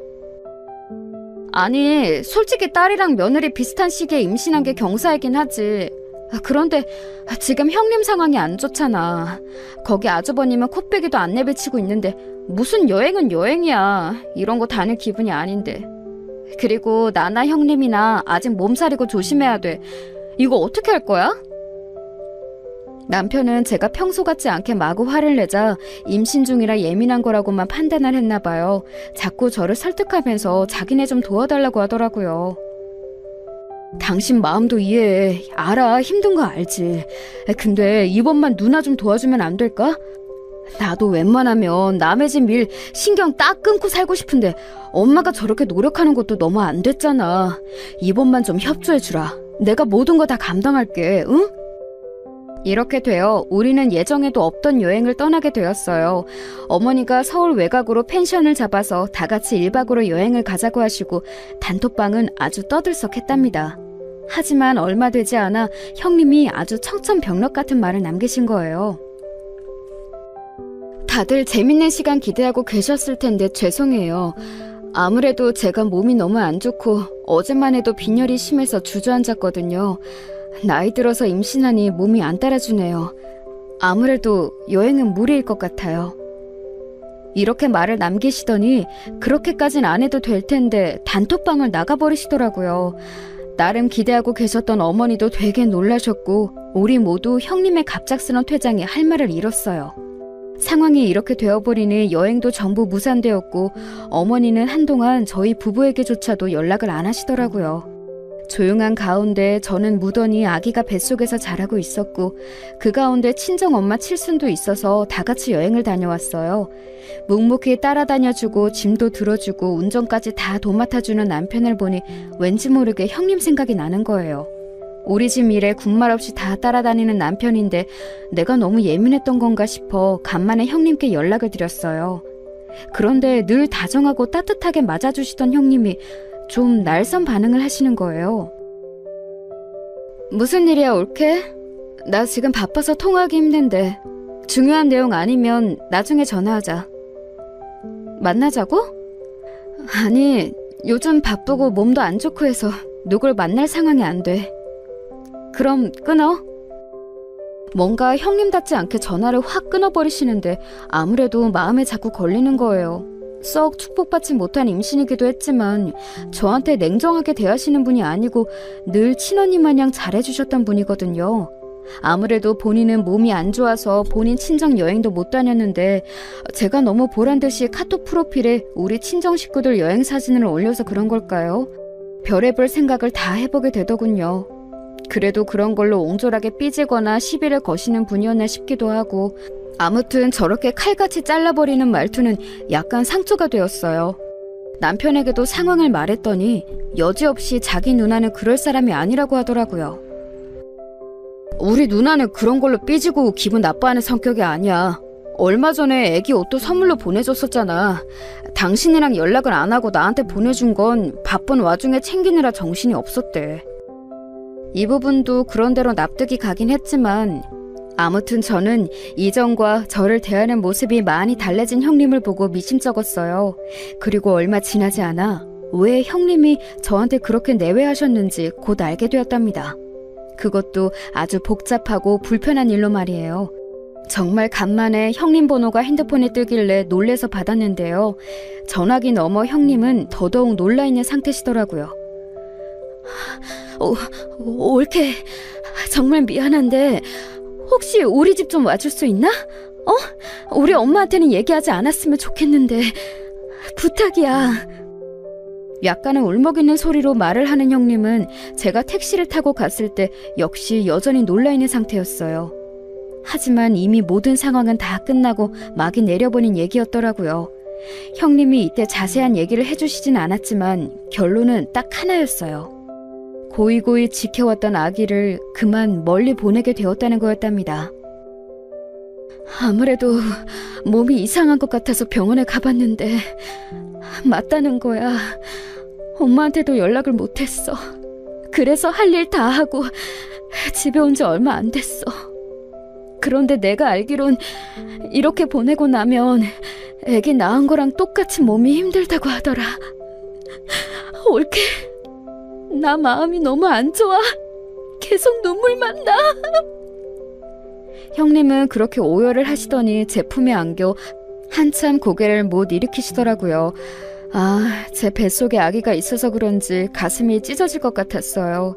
저 역시 안정이 안 되어 둘이 부둥켜 안고 한참을 꺽꺽거리며 울었어요.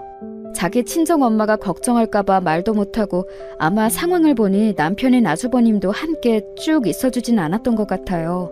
홀로 그렇게 모든 절차를 거치고 집에 돌아와 일반 산모들이 겪는 산후 우울감을 느끼며 곁에 없는 아기에 대해 아파하며 온 슬픔을 다 떠안고 계셨던 거예요.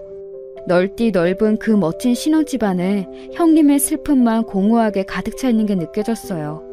도저히 참을 수가 없어서 그만 이때 눈앞에서 아주버님께 전화를 드렸는데요. 전화를 받자마자 저도 감정이 잘 추스려지지 않아서 화를 마구 내게 되었답니다. 그리고 이 부분에 대해선 저도 나중에 후회가 막심했어요. 형님을 더 곤란하게 만들 것 같았거든요. 저 아주버님, 형님 이렇게 아프신데 혼자 두시면 어떡하나요? 이 집에 싼더미 같은 빨래는 뭐고, 애기 낳은 거나 마찬가지인 사람한테 일거리만 잔뜩 만들어주고 나가 계시면 어떡해요? 제가 잠깐 와봤는데 집도 난장판이 되어 있고 힘든 일 겪은 사람을 이렇게 함부로 대하시면 어떡하냐고요. 지금 저희 형님 몸과 마음이 어떤 상태인지 모르세요? 저도 상당히 울컥해서 감정 조절이 안 되어 소리를 지르다시피 했어요. 말 맞다나 저런 환경 안에 형님이 계셨던 거니까요. 어떻게 아이를 먼저 보낸 와이프를 집에 혼자 두고 집안 일거리들을 왕창 놔두고 집을 비울 수가 있나요? 그건 와이프 보고 다 치우라는 거고 아무 감정 없는 가정부 대하듯이 하는 거나 다름없잖아요. 하지만 아주버님은 제 말에 전혀 미동도 없이 외려 이런 꼴을 제가 뭐 몰래 훔쳐보기라도 한 양 짜증을 내시더라고요. 이봐요 처남댁, 나라고 뭐 기분이 편하겠어요? 남 일하는데 이렇게 전화해가지고 불같이 화를 내고 소리를 질러대면 어떡해. 나도 알아요, 슬프다고. 그 사람이 친정 가서 쪼르르 일렀나 본데 그게 뭐 일러서 어떻게 될 일이에요? 나보고 어쩌라는 거냐고. 시간 한가하면 적당히 위로나 해주고 돌아가요. 그리고 누가 집안일을 시켰다는 거예요?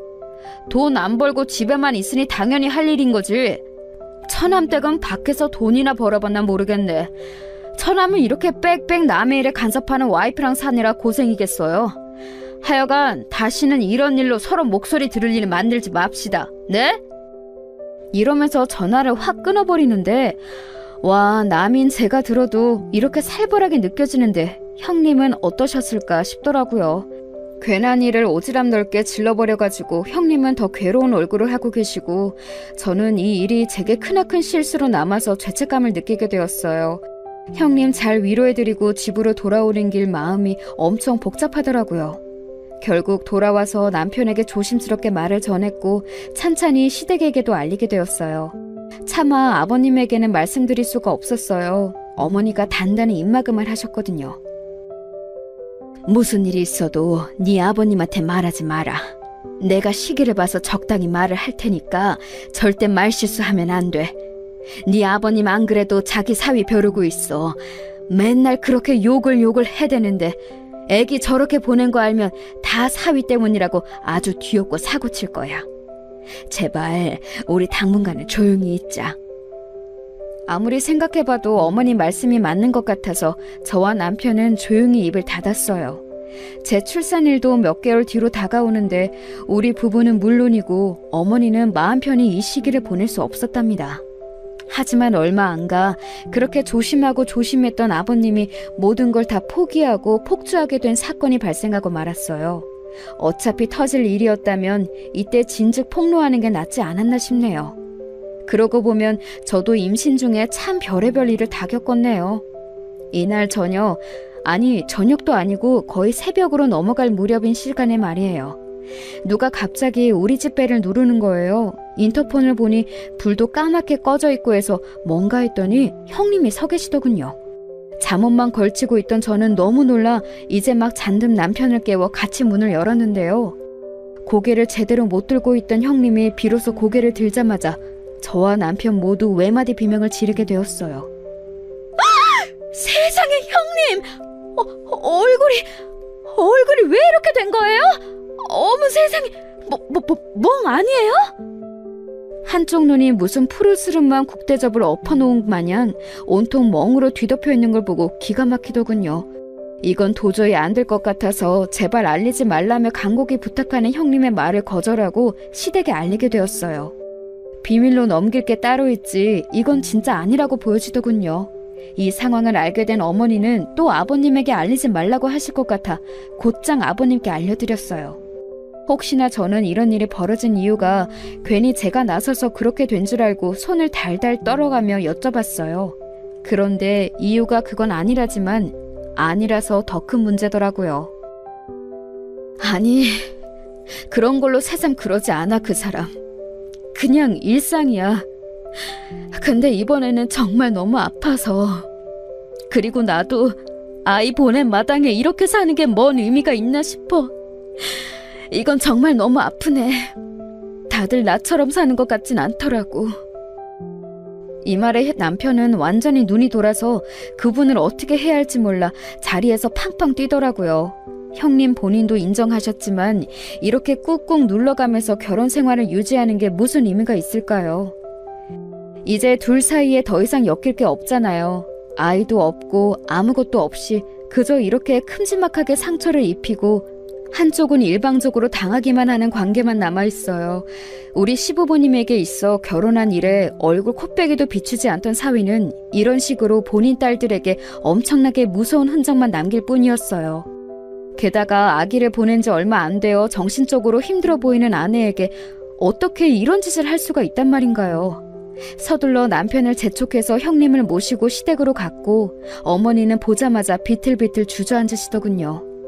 밤이 늦었고 새벽이 되어버렸지만 더 이상 참을 수가 없어 아버님 다음으로 가장 흥분한 남편이 큰 아주버님께 전화를 했어요.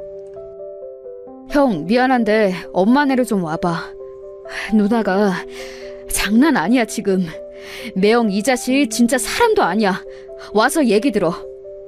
큰아주머님은 지방에서 회사를 다니고 계셔서 도통 얼굴 뵙기 쉽지 않았지만 그래도 가끔 행사 때문에 얼굴을 내미시는 분이었어요. 거기는 본인 처남이랑도 사이가 좋아서 맨날 처가 식구들이랑 놀러 다니고 어머니가 가끔씩 우스갯소리로 아들 뺏겼다고 하셨거든요. 그런데 이런 게 나름 좋은 역할을 할 때도 있는 것이 이날 큰 아주버님이 본인 처남까지 데리고 오셨더라고요. 그 새벽에. 야, 진짜 그 자식 사람이 아니네. 지 마누라 얼굴을 이따위로 만들어? 아버지, 진정하고 가만히 좀 있어봐요. 가서 소리 지르고 없는다고 해서 다 해결이 될 일이 아니니까.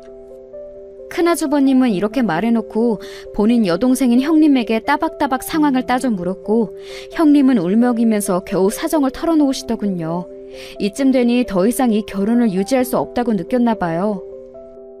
툭하면 기분 안 좋으면 그래. 나 사실 매일 이렇게 살았어.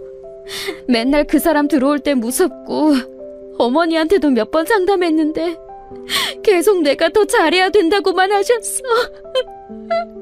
이 사람 내가 어디 간지도 몰라 지금. 맨날 술 먹고 나가고 집 오면 밥이나 찾고 나한테 함부로 하고 그게 다야. 아, 대골 같은 그 신혼집에서 살면서 부러움을 한 몸에 받았던 형님이 그런 생활을 하고 있을 줄은 상상도 못했어요.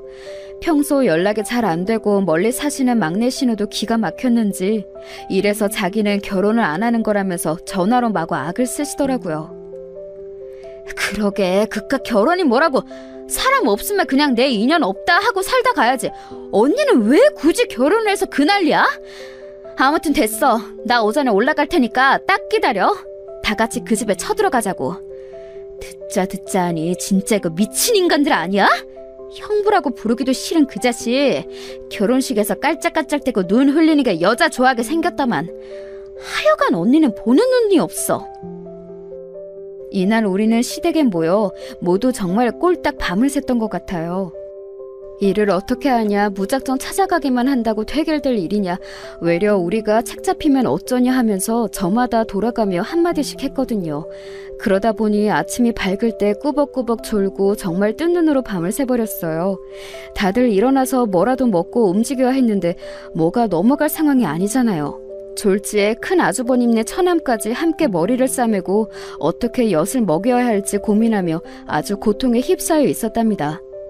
이후로 다음날 오전 중 막내 신우까지 합체가 되면서 다같이 형님네 시댁으로 움직이게 되었답니다.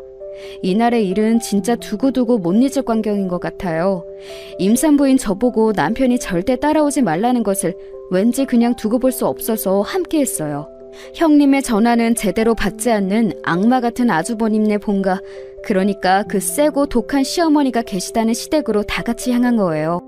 선전포고는 우리 어머니가 먼저 하셨고 그쪽 시어머니는 기가 막혔던지 올 거면 오시라고 했다더군요. 하지만 이렇게 어머니 아버님과 저와 남편, 사건의 주인공인 형님, 큰아주머님과 그쪽 처남, 막내 신우까지 어른 8명이 쳐들어갈 줄 몰랐던 거죠. 보자마자 당황했던 그 집 시어머니는 어버버하고 있는 사이 우리는 물밀듯 집 안으로 들어갔어요. 그리고 아버님이 대뜸 소파에 털썩 앉으시더니 바로 본론부터 말하시더군요. 이제 아들 불러오세요, 당장. 내 앞에 무릎 꿇릴 때까지 우린 안 나갈 거니까 그리하시고. 빨리 부르세요. 내 전화도 안 받읍디다. 자식 교육을 어째 그렇게 시키셨소? 오늘 한번 제대로 수치 당해보세요. 뭐 우리 식구들 끌어낼 거면 다 끌어내보시라고. 처음에 그 집 시어머니는 이게 뭐하는 짓이냐고 하다가 우리 어머니가 대뜸 형님을 들이밀어대며 우리 딸 얼굴을 보라고 소리를 지르니 움찔하더라고요. 이거 그 집 아들 작품이에요. 잘난 김서방 짓거리라고요. 뭐? 경찰을 불러? 부르면 누가 잡혀갈까요? 우리가 조치를 당할까요? 아니면 그댁 아들이 수갑을 찰까요? 마누라며 장인 장모 전화 다 무시해버리는 자식놈으로 아주 잘 키우셨네요. 당장 불러요! 이렇게 왁 하고 소리를 지르는 어머니와 아버님 뒤로 저와 남편을 비롯한 처가 식구들이 이글이글 타오르는 눈으로 노려보고 있었어요. 아이 참, 알겠어요. 부를 테니까 좀 조용히 좀 하세요. 이게 뭔 짓거리들이야 진짜, 단체로 몰려와서는. 그 집 시어머니는 궁시렁궁시렁 거리면서 무례하게 대꾸하면서도 계속해서 자기 며느리인 우리 형님 눈주변에 시선을 못 대더라고요. 암만 해도 본인 아들이 해놓은 짓거리라고 하고 우리는 당당하게 들어와서 따져대고 있으니 거짓말은 아닌 상황이니까요. 여차하면 다 자기 아들이 궁지에 몰려 제대로 욕을 먹게 생겼으니 불안했나 봐요. 그 사이 계속 어떻게든 달래보겠다면서 새삼스럽게 우리 형님 이름을 다정하게 부르지 않나 이상한 말로 자꾸 잘못을 떠넘기려 하더라고요. 저기 세아가, 우리 석훈이가 일부러 그런 게 아닐 게다. 그리고 너도 잘못이 있었겠지. 애가 절대 아무 뜻 없이 아무한테나 그러는 애가 아니야. 듣자 하니 너가 집안일도 잘 안 하고 고마운 줄도 모른다고. 그리고 시댁 어른들이랑 어울릴 줄도 모른다더라. 석훈이가 나한테 엄청 상담하고 그랬어. 그러니까 부부끼리 잘 맞춰가면서 살았어야지, 응? 너무 우리 석훈이한테 뭐라고 하지 말고 너도 네 자신을 돌아봐야지. 안 그래? 그런 말을 하면서 자꾸 우리 형님 주변을 돌면서 설득시키고 세뇌를 시키려고 하더라고요. 결국 못 참고 제가 나섰어요. 저기 어르신, 그만하시는 게 좋을걸요? 뭐 우리 형님이 집안일도 안 하고 고마운 줄을 몰라요? 뭘 고마운 걸 알았어야 했는데요? 형님이 임신하셨다가 아기를 떠나보낸 것도 다 아실 거 아니에요. 그거 누구 때문에 그리 됐는지 우리는 너무 잘 알겠는데 어르신의 눈에 무슨 까막눈이 씌워진 건지 곧 죽어도 본인 아들 탓은 아닌 것 같으세요? 게다가 보낸 지 얼마 되지도 않았어요. 남편이라는 인간이 그거 알면서 어떻게 여자를 이 꼴로 만들어놔요? 집안을 개판으로 해놓고 그마저도 몸 힘들어서 못 치우고 기어다니는 사람을 아주 못 부려먹어서 안달이던데요? 그게 사람 자식 맞아요? 됐고, 불편하니까 우리 형님한테도 말 걸지 마세요. 어디서 지금 나이살 처먹었다고 아랫사람 가르쳐서 입막음을 하려고 하세요? 여기 식구들 다 따라와 있고 형님네 어머니 아버지도 같이 와 계신데 그 앞에서 그러고 싶으세요? 뭐라고 더 짓거려봤자 어르신 아들한테 좋을 게 하나도 없어요. 아무 말 말고 놔두시라고요. 제가 따다다다 따져대니 이때 나서려던 아버님과 큰 아주버님도 자리에 앉으셨고 우리 막내 신우는 옆에서 구구절절 흠잡을 말이 없다며 박수까지 쳤어요. 그러니 일순간 기가 죽은 그 집 시어머니는 잔뜩 주눅이 들어서는 그대로 식탁 쪽 의자를 지익 끌어서 우리 얼굴 안 보이게 앉아있더군요. 결국 이처럼 불편하고 메스꺼운 한두 시간 정도를 날려보낸 뒤 이 집에 그 잘난 아드님, 우리 형님의 남편인 아주버님이 등장한 거예요. 이제 아주버님이 아니라 그 자식이라고 부를게요. 그 자식은 아주 귀찮은 일이 생겼다는 얼굴로 들어왔다가 우수수 몰려있는 우리 식구들을 보고 기겁을 하더라고요. 아마 지네 엄마가 처가 식구들 와 있다는 얘기까지는 안 했나 봐요. 하지만 오자마자 대뜸 뭐라 말을 하고 어쩌고 하기도 이전에 아버님과 큰아주버님이 그 자식에게 달려들었어요. 그래서 우리 남편과 막내 신우가 뜯어말리고 형님은 또 울고 아수라장이 되었답니다. 다행히 우리 쪽에 흠이 날 만한 상황까지는 안 가고 그쳤고 그것만으로도 그 자식은 매우 놀라있는 상태였어요. 와중에 절대 자기에게 이런 일이 일어날 거라고 상상도 못했던 게 더 괘씸하게 느껴지더라고요. 아파요. 제발 이것 좀 놓고 말하세요. 진짜 왜 이러시는 겁니까? 뭘 놔 놓기는. 그래 나주마 이 자식아. 너 내 딸이라 그만 살아. 이혼해. 이혼하고 네 회사도 다 말아먹고 엿먹게 해줄 거야. 그러자 뒤에서 그 집 시어머니가 시뻘개진 얼굴로 받아치더라고요. 뭐요? 우리 석훈이 잘못도 있고 해서 두고 보려고 했더니 하다 뭘 어째요? 내가 그렇게 놔둘 것 같아요? 이 말에 곧장 바로 저희 남편이 대들면서 마구 소리를 질렀어요. 매 형 같지도 않은 이 인간 땡땡식품 다니고 있죠? 거기 여직원이며 이전 약혼녀며 두루두루 불륜 짓 해대고 본인 와이프는 이 꼴을 만들어 놓는다는 거 알려지면 과연 거기 붙어있기 쉬울까요? 누나한테 듣자 하니 뭐 큰아버님이 하시는 곳이라면서요? 그쪽에 아들이 없어서 거의 후계자처럼 쓴다던데 후계자로 보고 있는 조카가 이따위로 살고 있는 건 아신답니까? 자기 부인 얼굴을 이따위로 만드는 인간한테 회사 맡기면 참으로 미래가 밝겠네요. 그 떵떵거리며 잘난 척하는 그 집 시어머니와 보란듯이 우리 형님과 처가 식구들을 무시해대던 그 자식은 계속 떵떵거리게 해줄 수 있을 본인들 밥줄을 언급하니 표정이 달라지더군요. 사실 저 회사 자랑은 상견례 때부터 귀에 피가 나도록 해댔던 얘기거든요. 얼마나 자부심이 크던지 그때 당시에는 우리 어머니 아버님도 그럭저럭 들어주셨던 얘기였어요. 하지만 나중에 형님이 저에게 해주신 얘기를 들어보니 가관도 아니더라고요. 남편의 지저분한 상황을 하나하나 캐내게 되는 여자가 어떻게 스트레스 한 번 안 받고 아기를 잘 품고 있을 수 있었을까요? 차라리 지옥에서 지옥문을 나갈 열쇠를 찾으라는 명령이 났지. 얼마나 형님이 비참하고 절망스러웠을지 상상도 하기 힘들었어요. 헌데 그 자식도 보통은 아니더라고요. 처음에만 슬쩍 움찔할 뿐 지 살겠다고 짓거리는 소리 들어보니 제정신이 아니었어요. 딱 그 엄마의 그 아들 그 짝이더라고요. 아니 부부간의 사생활을 갖고 너무 선을 넘으시네요. 쓸데없는 짓 하지 마세요. 저는 뭐 당하고 있을 줄 아나요? 처남 그 말을 너무 함부로 하네. 장난도 사람 봐가면서 치라고.